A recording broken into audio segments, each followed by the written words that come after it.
Zdravím všechny, vítám vás u nové prezentace a dneska si uděláme prezentaci o Lamborghini Murcielago LP640.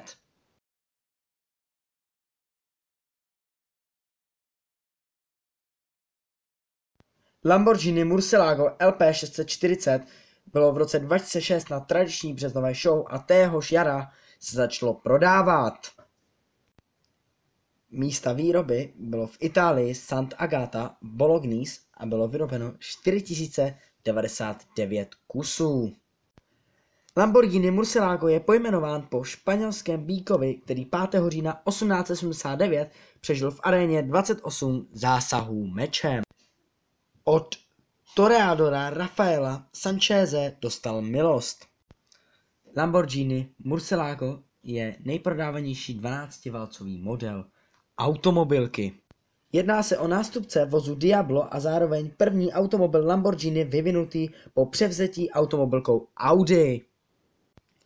Lamborghini Murcielago má výkon 426 kW, má motor uprostřed a pohon na všechna 4 kola.